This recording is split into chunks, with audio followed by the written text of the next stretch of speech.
아빠인가 이슈이기 때문에 자, 그런 것들 그리고 아까 제가 아이가 행복할까? 얼마나 행복해? 그 다음에 6점 실천되려면 뭐가 필요해? 아이의 욕구 조사. 네, 오늘도 만족도 오늘 강연 괜찮았어요? 이렇게 만족도 묻잖아요. 그럼 뭐가 좋았고 뭐가 아쉬웠어요? 이렇게 물어보잖아요. 아이들도 똑같아요. 어떤 게 있으면 네가 좀 더 행복할 것 같아? 자, 이 행복이라는 가치의 질문을 두니까 행복하게 하면 놀아야 되고 쉬어야 되고 공부 안 시켜야 되고 이렇게 생각하시잖아요. 전혀 그렇지 않고요. 행복하다라는 것은 아이가 가장 좋은 최상의 컨디션을 유지하면서 자기가 갖고 있는 역량을 마음껏 발현해낼 수 있도록 돕는 것. 이렇게 정의하면 괜찮을까요? 네, 그럼 아이도 윈, 엄마도 윈. 괜찮으시죠? 네, 그렇게 이해하시면 훨씬 좋을 것 같아요. 부모 양육 태도 검사를 해보면 저는 우리 아이 스트레스 안 줘요. 행복하고 건강하면 되거든요. 그래서 자녀에게 목표, 비전 제시를 안 하시는 부모님들이 계세요. 네, 그것은 좀 맞지 않고요. 우리 아이는 그래서 저 학습지 하나도 안 시켜요. 어떤 아이는 학습지 하고 싶기도 해요. 진짜로. 엄마 쟤는 더하기 하는데? 엄마 쟤는 두 자리 하는데? 나는 왜 안 해? 이렇게. 이것을 자기 효능감이라고 합니다. 그래서 우리는 자기 효능감도 키워주면서 또 아동이 행복하고 또 자존감도 높아져서 또래 관계나 학교 적응도 잘하는 이런 것들로 가는 게 저는 목표라고 생각합니다. 다음 PPT로 넘어가 볼게요. 네. 그래서 이제 문제가 만약에 발생을 해요. 제가 아까 문제 성인 영상물을 봤죠. 이런 문제잖아요. 또 아이랑 싸우고 왔어요. 문제잖아요. 학교 가기 싫대요. 문제잖아요. 자, 이런 문제를 어머님들이 어떻게 바라봐야 되느냐. 문제가 문제이고 문제가 사람이 아니죠. 한번 같이 해볼까요? 시작. 문제가 문제이고 문제가 사람이 아니다. 우리는 문제와 사람을 딱 붙여서 얘기하거든요. 너는 그 영상 본 사람이야. 너랑 그 영상을 연결해서 너는 그래서 쓰레기야. 이런 말인 거거든요. 너는 가치가 없어. 너는 나를 너무 힘들게 하고 내가 어떻게 키웠는데 정말 수치스럽고 모멸감을 느끼고 너무 창피해. 너는 구제불능이야. 이렇게 문제와 사람을 같이 정의하거든요. 네. 이것은 상당한 좌절감을 주는 거죠.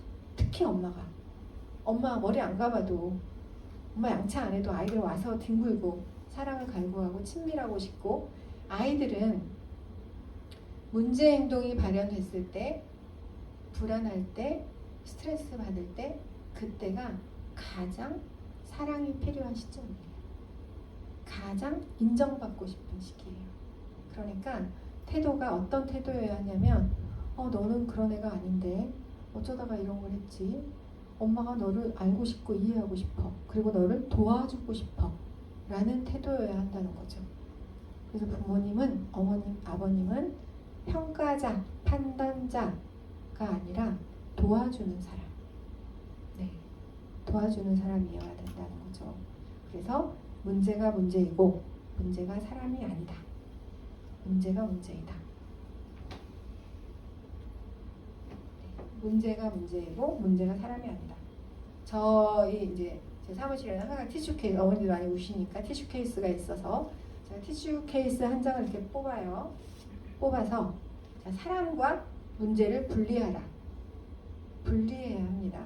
만약에 뭐 아버님들도 많이 오시니까 오늘은 교장선생님 아버님이신데 가령 예를 들어 담배를 피운다. 그러면 너 담배 피우는 사람이잖아. 너 담배 못 끊잖아. 이렇게 뭉뚱거려서 얘기하지 말고 빼서 당신은 너무 멋지고 훌륭하고 좋은 남편이고 아빠인데 그 담배가 문제야.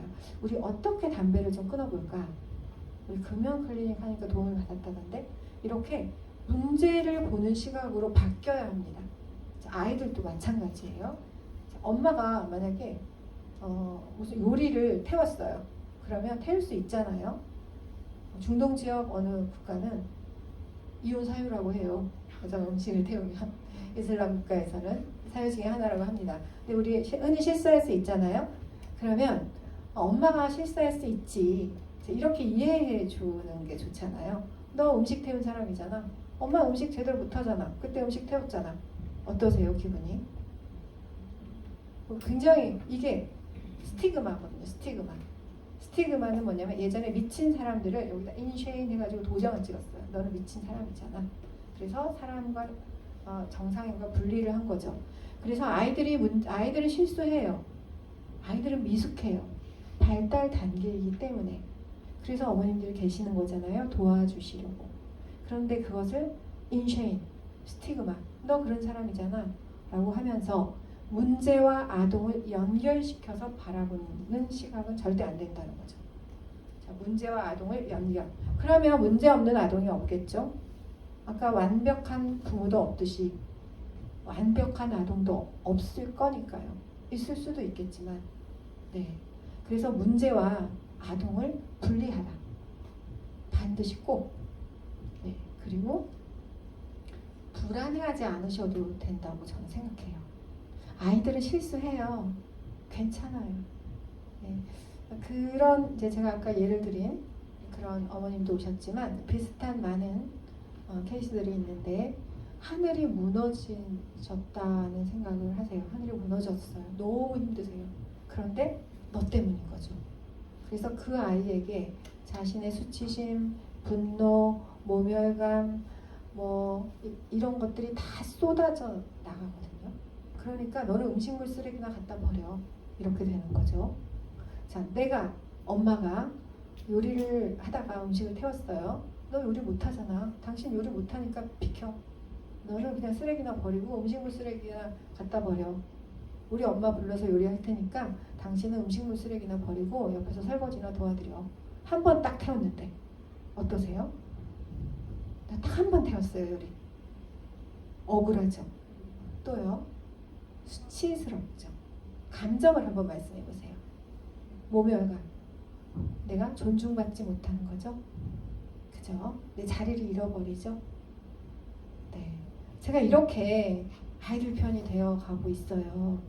그래서 어머님들이 아이들을 바라보는 눈빛, 그러니까 다시 말하면 아이들 입장에서는 엄마 눈에 비친 내 모습, 이걸 아이들은 늘 신경 쓴단 말이죠. 엄마 눈에 비친 내 모습. 내가 친구한테 한번 지우개 가져왔을 때 엄마가 나를 어떻게 보지? 그거 도둑질이야. 나쁜 거야. 이렇게 말해줘야 한대요. 좋아요. 말해주는 거 좋아요. 네. 그런데 문제와 행동을 분리하라. 너 그런 사람 아니잖아. 너 원래 굉장히 정직하고 엄청 용기 있는 아이였는데 왜 그런 거야? 엄마 너무 궁금해. 도대체 무슨 일이 있었던 거야? 엄마 알고 싶고 너를 도와주고 싶어. 이런 태도여야 한다는 거죠. 그래서 어머님들 하늘이 무너져요. 아이가 지우개 좀 더 비싼 거 훔쳐오면 진짜 무너졌어요. 너 그거 도둑질이야. 계속 아이랑 딱 밀착시켜서 제가 그런 짓 했어. 그럼 아빠들이 이렇게 하죠. 에이, 크면서 다 그래, 괜찮아. 그럼 어머님 웃으시죠? 어머님들은 맥시마이죠. 더 확대하죠. 안 돼, 큰일 나. 이거 학폭이 간단 말이야. 이게 뭔 사건인 줄 알아? 그죠? 그러면 아버님들은 더 미니마이죠. 에이, 그런 거 괜찮다니까. 나도 그랬어. 이러죠. 네. 그러면 남편이 나를 이해를 못한다. 그죠? 남편은 너무 관대하다. 아이들 양육에 관심이 없다. 됐어, 당신 빠져. 이렇게 하시거든요.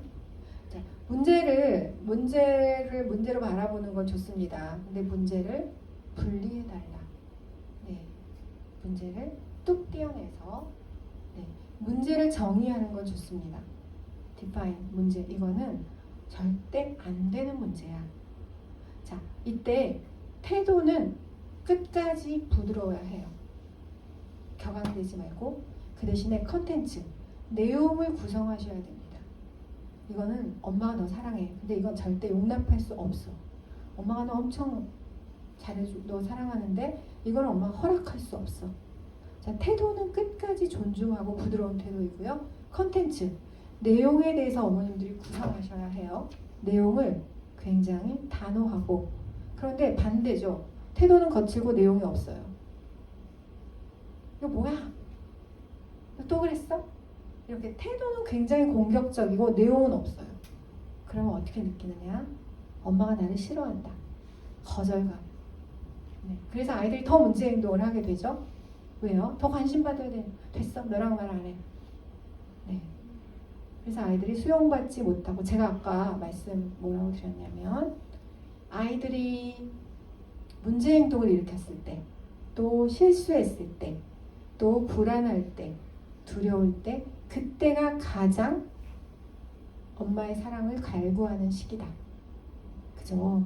우리 이제 어머님들이 많이 오셨으니까 시댁에 가셨는데, 뭐 내가 뭘 잘할 줄 몰라요. 공주로 자라서. 그랬는데 어머님이 뭘 시켰어요. 근데 내가 실수했어요. 그래서 어머니가 언짢아 하셨어요. 예, 쟤는 뭘 배웠나? 이런 느낌이에요. 그 눈빛이. 자, 이제 집에 와서 남편에게 이 얘기를 해요. 자, 그때 남편이 어떤 반응을 할지 엄청 조바심 나시잖아요. 그죠? 너 진짜 그것도 못했어? 그러니까 엄마가 그러지. 이럴 수도 있고, 괜찮아. 사람 실수할 수 있잖아. 이럴 수도 있고, 여러 가지 반응들이 있겠죠. 자, 우리 아이들이 실수했을 때, 힘들 때, 물이 쏟아지면 큰일 나니까 잠깐 넣고 할게요. 우리 아이들이 실수하고, 그러니까 다시 말하면 엄마가 화날 만한 시점이 가장 애정을 필요로 하는 시점이다. 네. 그럼 화를 안 내야 해요? 화를 내서 우리 아이들 좀 통계 좀 더 보고 말씀드릴게요. 네.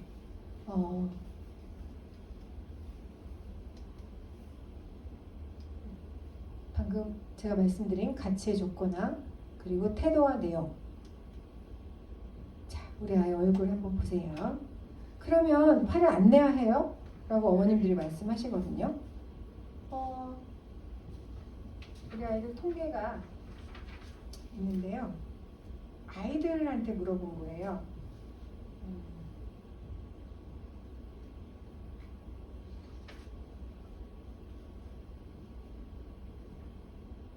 네. 잠시만요.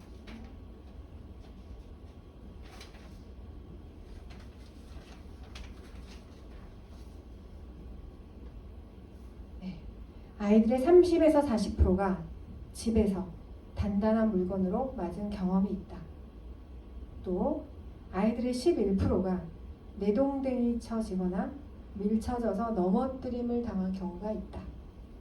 그리고 정서학대, 두고 가버린다고 버린다고 협박하거나 위협받은 경우가 28%, 욕을 하거나 저주의 말을 들은 경우도 14%.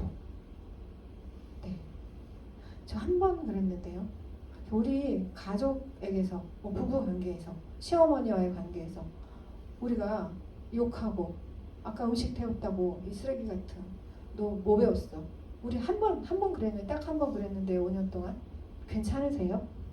저 5년 동안 3번밖에 안 그랬는데요. 괜찮으세요? 안 괜찮아요.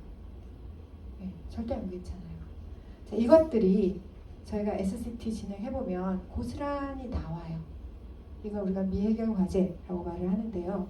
물론 엄마가 실수할 수 있고 하니까 나올 수는 있는데, 아이들이 느끼는 감정, 정서, 이 모멸감, 수치심, 분노, 뭐 이런 것들이 아까 내재화되거나 외현화되거나, 이게 미해결이 돼서 계속 쌓이면 내재화되거나 외현화된다는 거죠. 그래서 이게 굉장히 심각한 문제로 일어나고 있어요. 아이들이 얼마나 스트레스를 받고, 아이들이 얼마나 긴장하고, 아이들이 얼마나 힘든가. 너는 뭐가 걱정이야? 엄마가 다 해주는데. 그런 생각을 했었는데, 이제 아이들 입장에서 조금씩 이해가 되기 시작하시죠. 네. 자, 그러면 다 알겠는데요, 선생님.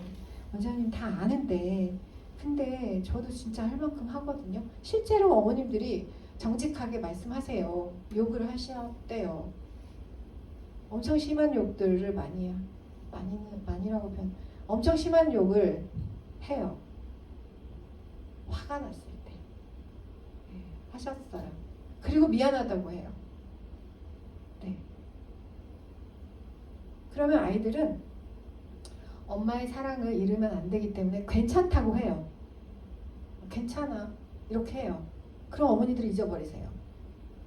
근데 정말 괜찮을까요? 정말 괜찮을까요? 덜 괜찮아요.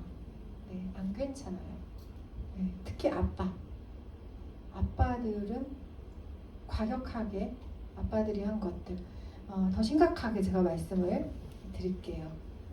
그런 아동이 있었어요. 이 아이가 이제 중학생이 돼요. 중학생이 돼서 고1이 됐어요. 고1 때는 상당히 아빠랑 관계가 심각해졌어요. 그래서 저한테 이렇게 얘기를 했어요. 아빠랑 저랑 다른 점은요. 그래서 제가 체벌을 하면 안 된다라고 아버님들께 계속 말씀을 드리거든요. 어떤 아버님이 저한테 이러셨어요. 선생님, 진짜 아예 안 때리고 키운 사람이 있어요? 이렇게 물어보셨어요. 아이는 때리는 게 아니고요. 말을 해도 다 가능합니다. 이렇게 말씀을 드렸어요. 자, 그런데 이 아버님이 계속 체벌을 하셨죠. 초등학생, 중학생, 고1이 됐어요. 이 아이가 뭐라고 얘기를 했냐면 아빠랑 저랑 다른 점은요. 아빠는 도구를 사용해서 나를 때리고 나는 도구를 안 사용한다는 거예요. 이제 힘겨루게 하는 거예요. 아빠랑. 이제 대들고 네. 저한테 원장님은 상담센터 있으니까 심각한 케이스만 보니까 그러는 거죠. 이러실 수도 있어요. 근데 저는 이 통계가 잡히지 않은 통계들이 상당히 많을 거라고 생각합니다. 네. 그래서 아버님이 이제 아이가 대들기 시작하자 이제 막 화가 나고 뭐 12층이었는데 나 뛰어내려 죽겠다 베란다로 나가고 엄마는 다리 붙잡고 아이는 씩씩거리고 이제 발끈하면 같지 않아 부딪히는 거예요. 고1 정도 되니까. 그리고 이 아이가 뭐라고 얘기를 했냐면 저한테 제가 대학교 1학년 첫 등록금만 받으면 그 다음은 끝이에요. 관계를 단절하겠다는 거죠. 아빠랑. 네. 가장 사랑했던 자녀가 가장 불편한 관계가 되는 거예요. 그래서 어머님들 오셔서 제가 무슨 나 대통령 때문에 못 살겠다, 경기도지사 때문에 못 살겠다 이런 분들은 거의 안 계세요. 우리 가족 중에.